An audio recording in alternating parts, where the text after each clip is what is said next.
بسم اللہ الرحمن الرحیم۔ السلام علیکم۔ حافظ محمد شبیر 22 مئی 2020 کو کراچی میں حادثے کا شکار ہونے والی بدقسمت فلائٹ کے مسافر تھے۔ موت کتنی ظالم اور چالاک ہوتی ہے، حافظ صاحب اس حقیقت کی کلاسیکل مثال ہیں۔ یہ سال بھر بچنے کی کوشش کر رہے تھے، لیکن وقت مقررہ انہیں کھینچ کھانچ کر فلائٹ PK8303 تک لے آیا۔ آپ کی داستان ملاحظہ کیجیے۔ یہ اپنے خاندان کے پہلے حافظ قرآن تھے۔ ان کے والد کا انتقال 1994 میں ہو گیا۔ خاندان میں بڑے ہونے کی وجہ سے بہن بھائیوں کی ذمہ داری ان کے کندھوں پر آ گئی۔ یہ کویت چلے گئے، وہاں مزدوری کرتے رہے۔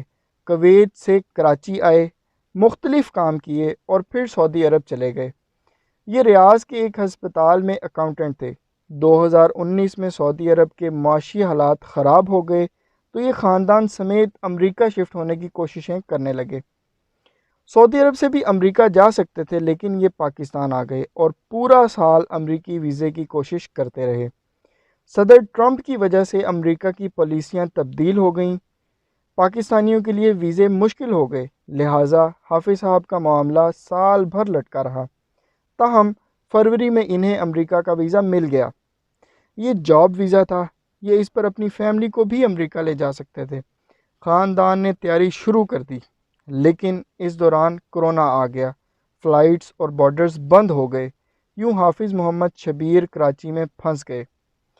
مئی کے شروع میں اطلاع ملی کہ صدر ٹرمپ 22 مئی سے جاب ویزوں پر پابندی لگا رہے ہیں، جس کے بعد یہ لوگ شاید کبھی امریکہ نہ جا سکیں۔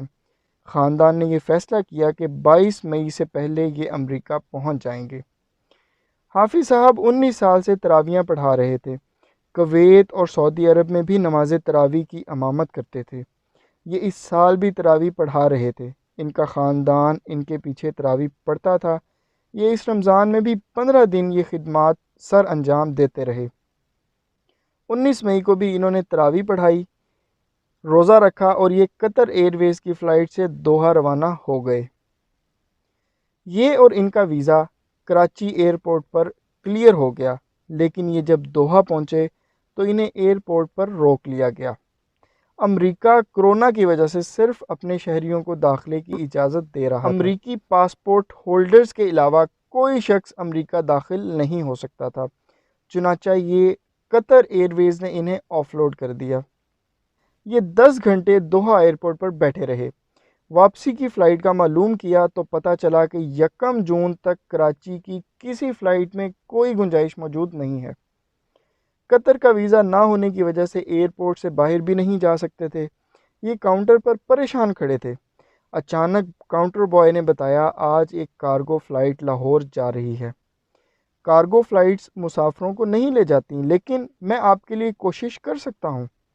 حافظ محمد شبیر نے ہاں کر دی۔ کاؤنٹر بوائے نے کوشش کی اور آپ قسمت دیکھیے، کارگو فلائٹ انہیں لے جانے پر راضی ہو گئی۔ یہ اور ان کا خاندان خوش ہو گئے، لیکن ان میں سے کوئی نہیں جانتا تھا یہ چانس جس کو خوش قسمتی سمجھ رہے ہیں، یہ ان کی زندگی کی سب سے بڑی بدقسمتی ثابت ہوگا۔ مسافر تیزی سے آخری منزل کی طرف بڑھ رہا تھا۔ حافظ شبیر کارگو فلائٹ کے اکیلے مسافر تھے۔ یہ بہرحال لاہور پہنچ گئے۔ پاکستان کے زیادہ تر ایئرپورٹس پر مسافروں کو 14 دن کوارنٹائن میں رکھا جاتا ہے۔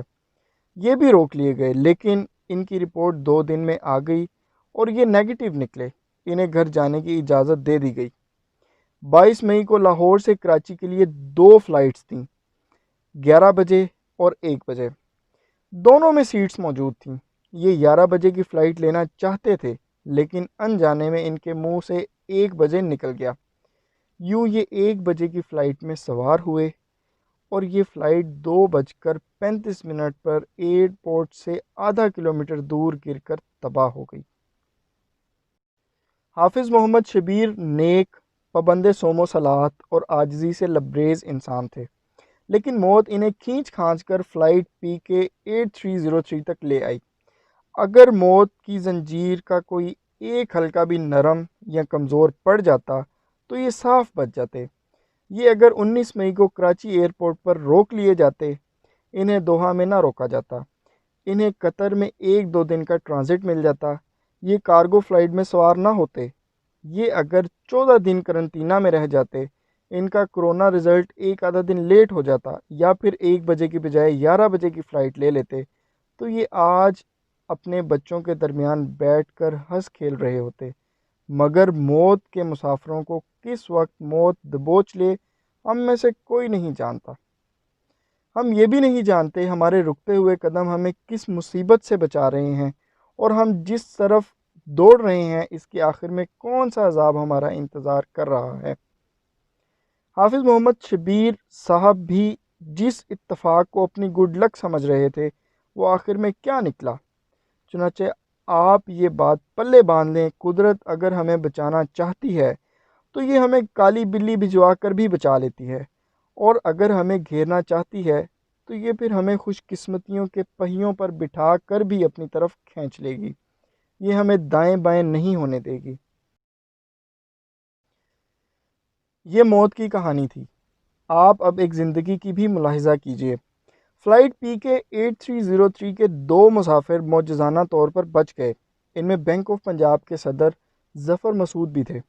یہ ملک کے نامور اداکار منور سعید کے صاحبزادے ہیں۔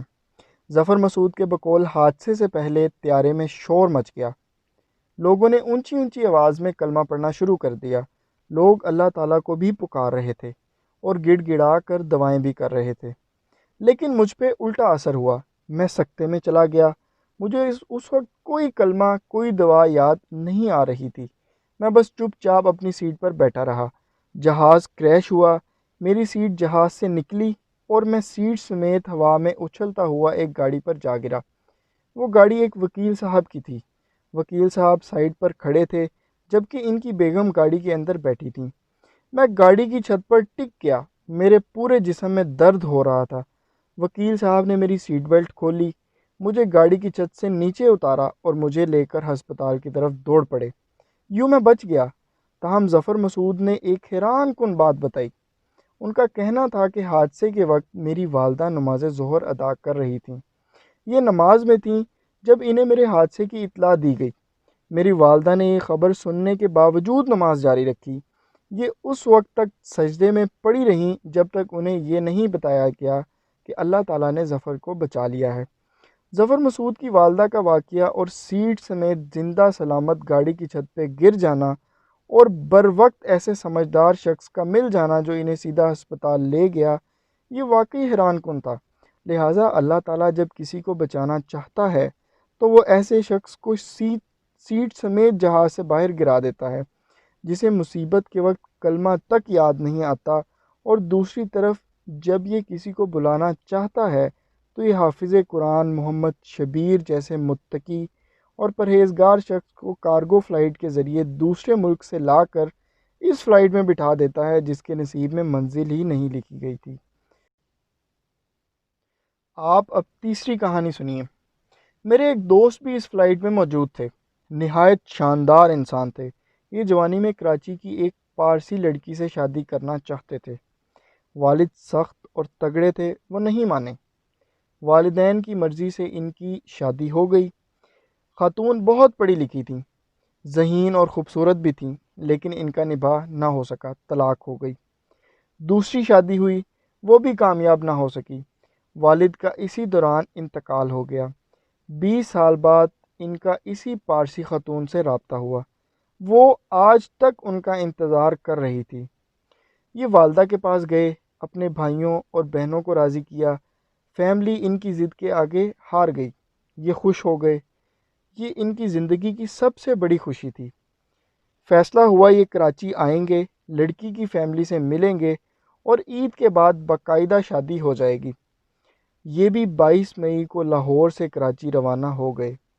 وہ پارسی لڑکی جس کا انہوں نے 20 سال انتظار کیا تھا، وہ انہیں پک کرنے کے لیے کراچی ایئرپورٹ پر آ گئی، لیکن یہ کراچی پہنچ کر بھی اس تک نہ پہنچ سکے۔ یہ سب کی پہنچ سے نکل گئے۔ میں نے 2 دن قبل اخبارات میں ان کی مغفرت کا اشتہار پڑھا، میری آنکھوں میں آنسو آ گئے۔ بے شک ہم سب اپنی رب کی مہلت کے محتاج ہیں۔